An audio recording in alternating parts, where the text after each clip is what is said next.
Advertencia: el siguiente podcast está basado en hechos reales. Algunos de los casos aquí presentados aún están sin resolverse. Todas las opiniones, conjeturas o hipótesis expuestas a lo largo de los episodios no constituyen en ningún caso acusaciones hacia los individuos mencionados. En los casos ya resueltos, este podcast comprende que los mismos se dilucidaron en el Tribunal de Justicia y no en la opinión pública. Hola criminauta, soy Silvia Batista. Gracias por estar aquí. Puedes vernos por GW5 Network y escucharnos a través de todas las plataformas de audio. Y ahora, criminautas, es hora de desenredar el hilo del crimen.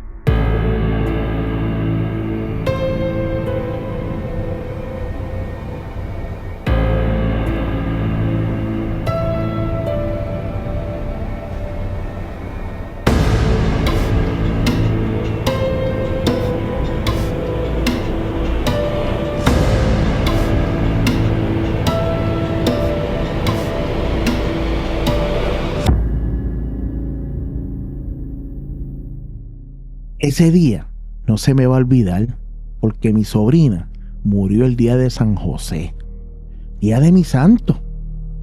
Todos en nuestra familia, todos, somos José y nunca se me va a olvidar. Cuando recibo una llamada y es mi hermana diciéndome lo que había encontrado, es fuerte, bien fuerte. Néstor era un niño bien tranquilo, él ni hablaba. Bien calladito. Jeremy no, ese era un ají.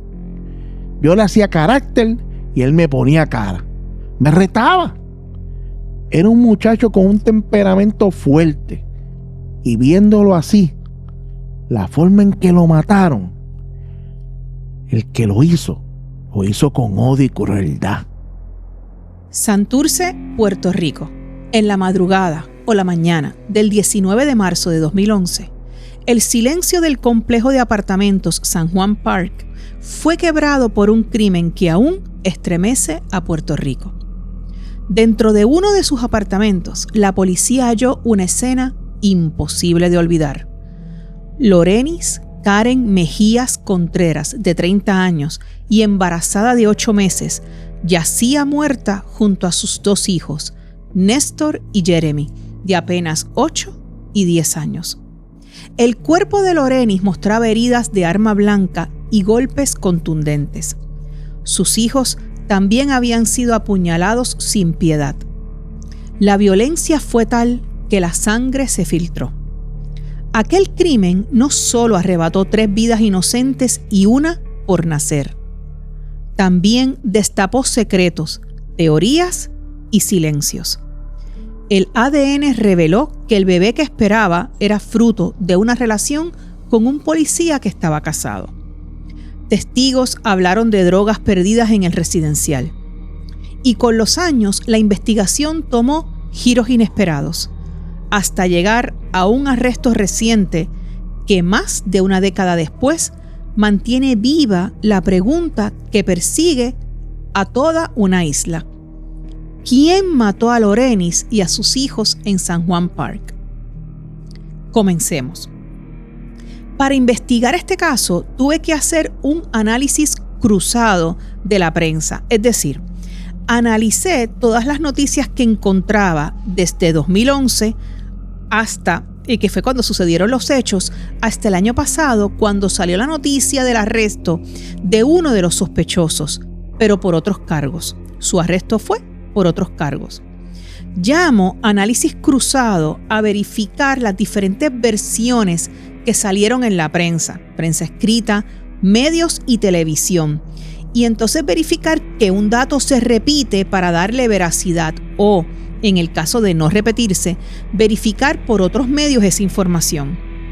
En términos de documentos legales, tuve acceso a un documento a nivel federal. Cuando un caso no se ha cerrado, la producción de documentos jurídicos es nula o muy limitada.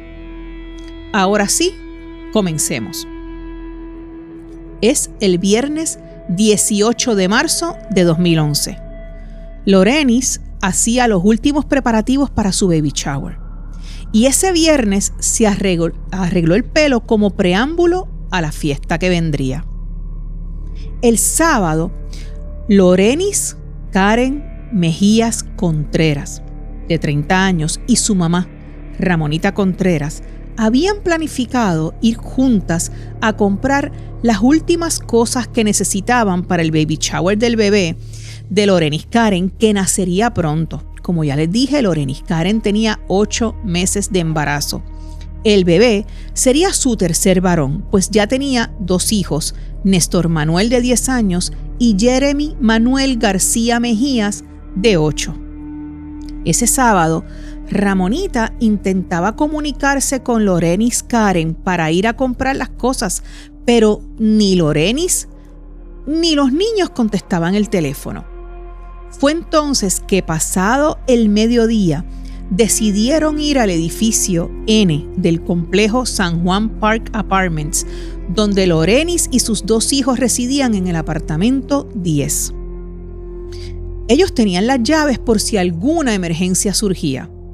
Su hermano, José Mejías Contreras, y su madre Ramonita encontraron los 3 cuerpos tirados en la sala en un charco de sangre. Lorenis estaba boca abajo y los 2 pequeños boca arriba, muy cercanos a su madre. Todos presentaban heridas de arma blanca y golpes, y en el caso de Jeremy, el menor de los niños, tenía también una herida de arma blanca en la boca. Según se reportó en la prensa el 20 de marzo, el teniente Ferdinand Acosta, director de la División de Homicidios de San Juan, indicó que las heridas fueron en la cara y el torso. La escena fue descrita por oficiales de la policía como una compleja y dantesca. Los cuerpos sin vida de los 2 niños y la madre fueron encontrados en la sala del apartamento y no se observaron señales de violencia en el resto del apartamento. El miércoles 23 de marzo fueron expuestos Lorenis Karen con su varoncito por nacer entre sus brazos y sus hijos Néstor Manuel y Jeremy Manuel en la funeraria Borinquen de Santurce. Al día siguiente se ofició un servicio para luego partir hacia el cementerio de la capital, no sin antes pasar por la escuela Santiago Iglesias Pantín, donde estudiaba Jeremy. Frente al plantel se congregaron los alumnos y la facultad para despedir la familia, lanzando globos blancos al aire y flores amarillas sobre los coches fúnebres. Poco después, el cortejo fúnebre pasó frente a la escuela Luis Muñoz Marín, también en Santurce, donde los compañeros de Néstor se despidieron de él, elevando globos blancos y mostrando sus mensajes, que leían: te llevaremos siempre en nuestros corazones. Néstor, te queremos mucho. El recorrido finalizó por el complejo residencial donde vivía la familia y posteriormente llegaron al Camposanto. Uno de los momentos más fuertes e impactantes fue cuando Néstor, el padre de los 2 niños, de Néstor y de Jeremy, pidió espacio para despedirse de sus hijos. Y cuando la madre de Lorenis y abuela de los niños se enfrentaba al dolor frente a los féretros. De la investigación se desprendió que quién o quiénes perpetraron el crimen tuvo o tuvieron acceso al apartamento o le habían abierto la puerta porque la misma no estaba forzada. De entrada, la mirada de los investigadores se posó sobre Néstor, el padre de los 2 niños, con quien Lorenis discutía seguido por la pensión, y sobre un policía, Lisandro Rodríguez, quien era el padre del bebé por nacer, y quien tenía con Lorenis una relación extramarital, pues estaba casado y con hijos. Ambos hombres quedaron fuera de la investigación al ser corroborados dónde estaban durante el periodo de los hechos. En la escena también se levantó ADN de una 4ª persona, o sea, ADN de una persona que no era el de Lorenis ni el de los 2 niños. Como parte de la investigación, la cual abordó no solo los pasos que dieron tanto el padre de los menores como el padre del bebé por nacer, sino allegados y conocidos de esto, se les hizo pruebas de sangre a más involucrados, entre ellos a 3 hombres residentes del barrio Barahona, en Morovis, amigos del agente Rodríguez, quien estaba asignado a la Liga Atlética Policíaca, con quien Lorenis entonces tenía, como ya les indiqué, una relación amorosa. Estas pruebas de ADN resultaron negativas, con la evidencia de material genético que se levantó de la escena. Entonces, tanto el padre de los menores como el padre del niño por nacer y estos individuos allegados fueron descartados como personas de interés.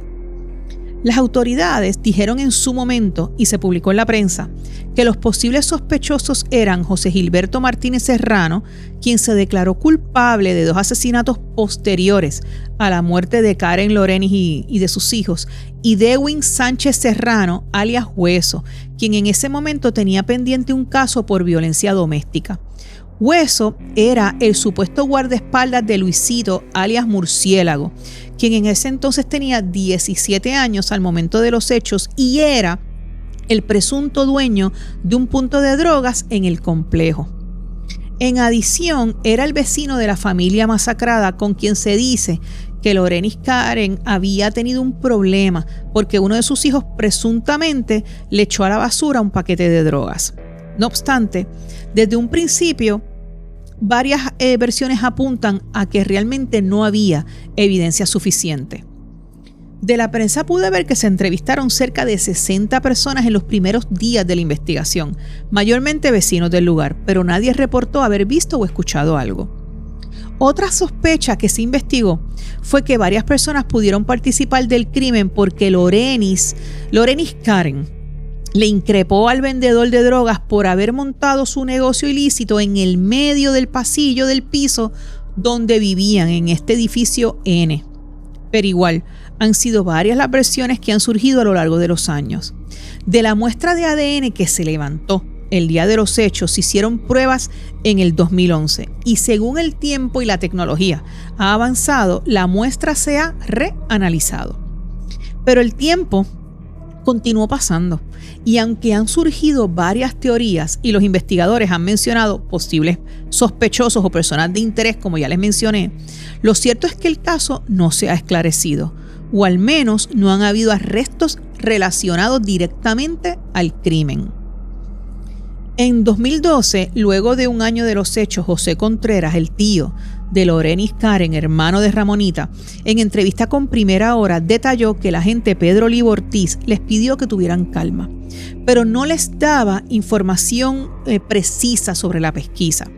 En esa ocasión, la prensa le preguntó a la agente sobre la evolución de la investigación, tras lo cual en este reportaje se publicó que el agente Olivo no había soltado prenda, una frase coloquial que usamos los puertorriqueños para referirnos a alguien que no ha dicho nada de un asunto en específico.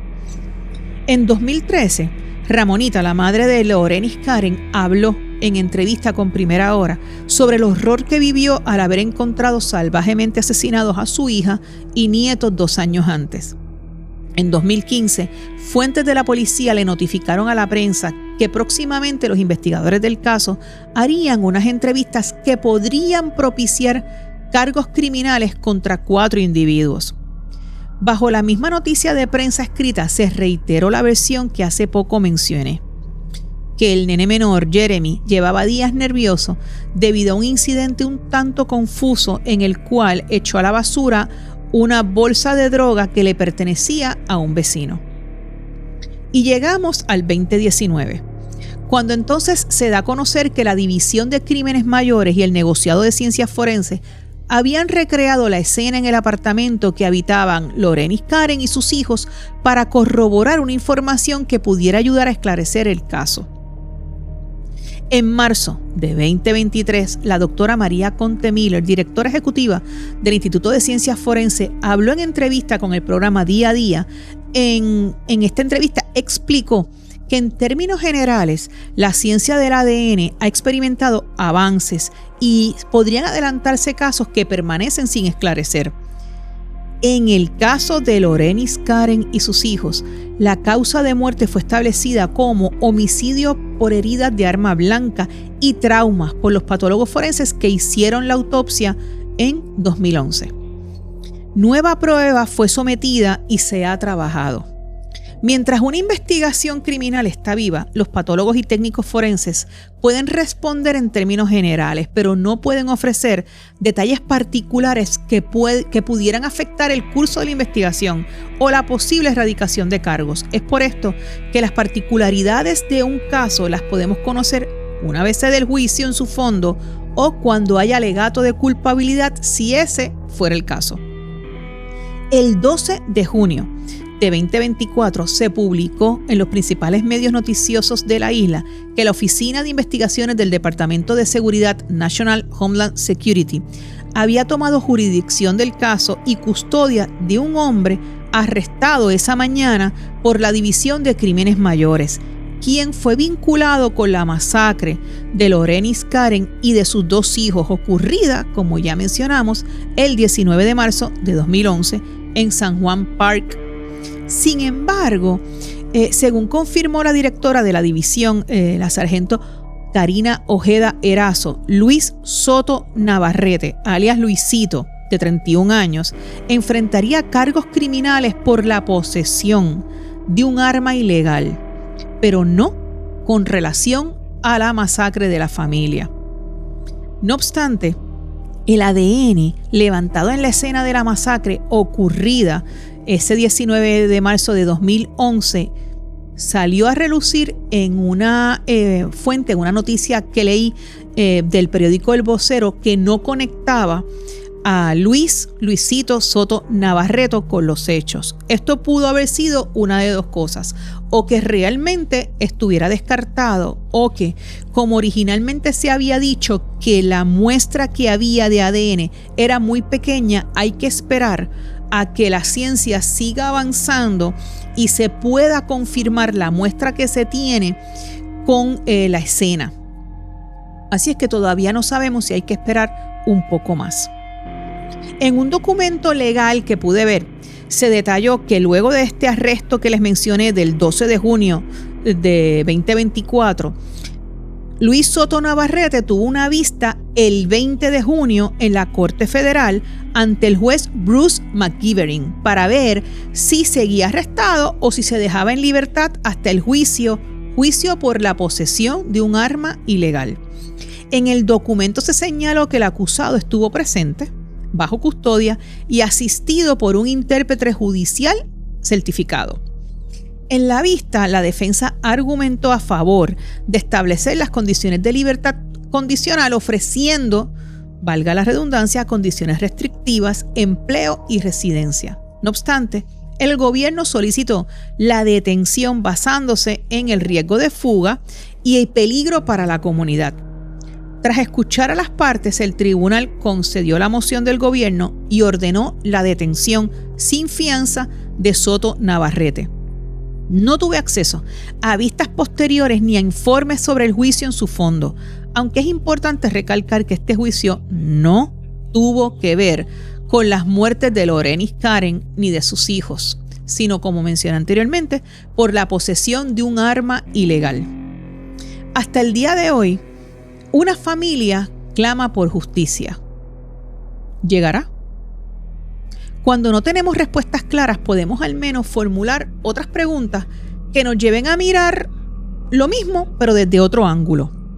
Una vez, alguien me enseñó que no podemos obtener resultados diferentes haciendo las cosas de la misma forma. Entonces, formulemos otras preguntas que nos lleven a repensar los hechos. Por ejemplo, yo me fijé o ausculté la mirada sobre el vientre como blanco del crimen. O sea, el hecho de que Lorenis Karen fuera apuñalada estando en avanzado estado de gestación no fue un acto al azar, sino un mensaje simbólico. Matar a la madre y al hijo por nacer al mismo tiempo.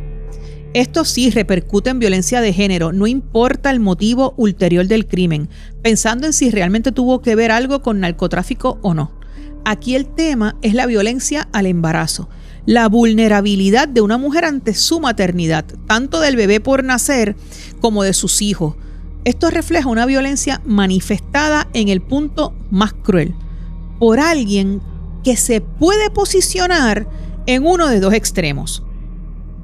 O no tenía despierta la concienciación del respeto de una vida por nacer, o en el otro extremo, sabía lo que hacía y sus acciones tuvieron ese propósito. Me pregunto, ¿por qué incluir en un crimen a una mujer embarazada? ¿Ella era el blanco o parte de un mensaje mayor? Otra cosa que me pregunté concerniente a la violencia contra la infancia como mensaje. Matar a los 2 niños no fue casualidad. Fue una forma de comunicar que fuera cual fuera el motivo del crimen, no existía límite para llevar un mensaje, el que fuera. Los hijos fueron usados como mensaje para castigar a los adultos o en todo momento fueron blanco del ataque. Según lo que se desprende de los reportes publicados en la prensa escrita y en los diferentes medios noticiosos, los hechos se dieron en la sala. La sala es un espacio para recibir visitas, pero la puerta no estaba forzada. Si la sala es un espacio de recibir visitas, ¿qué nos dice que el ataque ocurriera allí y no en un cuarto más íntimo? ¿Significa esto que Lorenis Karen abrió la puerta voluntariamente al agresor? ¿Confiaba en esa persona o fue alguien conocido que entró sin levantar sospechas? ¿Y qué nos revela esto sobre la naturaleza del crimen? ¿Fue un ataque de oportunidad o un asesinato premeditado con acceso directo? Para la familia de Lorenis Karen, la masacre no terminó con los funerales. El verdadero tormento comenzó después. Porque ¿cómo se llora a una hija, a 2 nietos, a un bebé que nunca nació, cuando no hay respuestas, cuando nadie paga por el crimen? Los psicólogos lo llaman un duelo inconcluso. La herida permanece abierta porque la justicia nunca llega a cerrar el capítulo. Cada aniversario se convierte en un recordatorio brutal. Cada noticia sobre la investigación que se queda a medias revive la impotencia. Y cada silencio oficial reafirma la idea de que en Puerto Rico la vida de los más vulnerables puede quedar suspendida en la impunidad. Para la familia no hay consuelo posible. No existe un cierre cuando el asesino sigue libre. Cuando las preguntas se multiplican, como hemos visto aquí, y la memoria se convierte en carga. El dolor, en lugar de transformarse en resignación, se convierte en un eco constante. Un eco que repite: ¿quién mató a Lorenis, a Néstor y a Jeremy? Para pensar. Formulo preguntas porque cuando no sabemos la respuesta de interrogantes pasadas, comenzar con nuevas preguntas, con nuevas interrogantes, nos puede ayudar a encontrar otras respuestas. Siempre se habla del silencio de los vecinos. Por lo menos en muchos de los reportajes que leí, de noticias que vi, se repetía esto del silencio de los vecinos, el silencio de los vecinos. Pero, ¿y si realmente no se escuchó nada? ¿Qué nos dice del evento? ¿Alguien conocido? ¿Cómo los silenciaron? Algo sí queda al descubierto. La normalización de la violencia, la costumbre de responsabilizar a las víctimas y la fragilidad de las instituciones para proteger a los más vulnerables. Me repito, el dolor de la familia de Lorenis Karen y de sus 2 hijos no solo está en la pérdida, sino en la ausencia de justicia. Han pasado más de 10 años y el ciclo sigue abierto, como una herida que no cierra. No hay culpables, no hay sentencia, por ende no hay paz. Un crimen sin esclarecer no solo borra vidas, condena a los sobrevivientes a vivir atrapados en el pasado, reviviendo la escena una y otra vez. El duelo entonces se transforma en una espera interminable, en impotencia, en preguntas que nunca reciben respuesta. Y aquí una reflexión inevitable. ¿Cómo puede una familia sanar sin justicia? ¿Y cuánto nos afecta como sociedad cargar con estos duelos inconclusos que se suman unos sobre otros? marcando nuestra memoria colectiva. Hoy, más de una década después, todavía no sabemos quién mató a Lorenis Karen y a sus hijos. Y esa falta de respuesta duele tanto como el propio crimen. Porque cuando la justicia no llega, las víctimas se convierten en símbolos de dolor, de memoria y de un reclamo pendiente. Y para cerrar, criminautas, la pregunta más latente de todas, ya que este episodio ha sido uno de dar una información, pero sobre todo formularnos preguntas. Entonces me pregunto, criminauta, ¿a quién le abrió Lorenis la puerta aquella madrugada, aquella mañana, sin imaginar que lo que entraba en su hogar no era una visita, sino la muerte? Para pensar.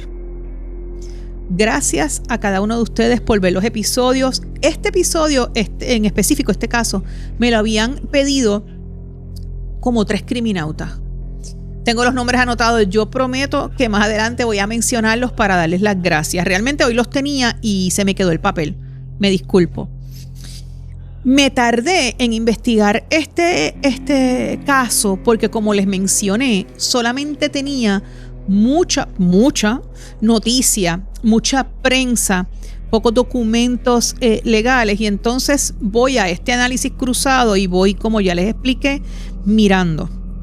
Así es que de este caso esperamos todavía a ver si la ciencia avanza y esa muestra de ADN de esta cuarta persona del apartamento, que hasta el momento no se ha podido parejar, no se ha podido asignar a ninguno de los sospechosos, que la ciencia avance y que realmente se pueda esclarecer el caso para darle paz a la familia de Lorenis Karen, a la familia de los niños, la familia paterna, y también a todo Puerto Rico. Así es que miren, gracias. Yo siempre les digo gracias porque le dan like, gracias por los que comentan, gracias por compartir los episodios. Recuerden que estamos en Instagram bajo el Hilo del Crimen y que pueden escribirnos según me van escribiendo en el Hilo del Crimen @gmail.com. Yo les voy contestando. También por ahí me pueden pedir casos en específico, que han habido varios que lo han solicitado. Y también nos pueden contactar por info@gw5.com. Y recuerden que pueden ver todos los episodios por el canal de GW5 y escucharlos por las plataformas de audio. Gracias por escuchar y desenredar conmigo el hilo del crimen. Hasta el próximo episodio, criminautas.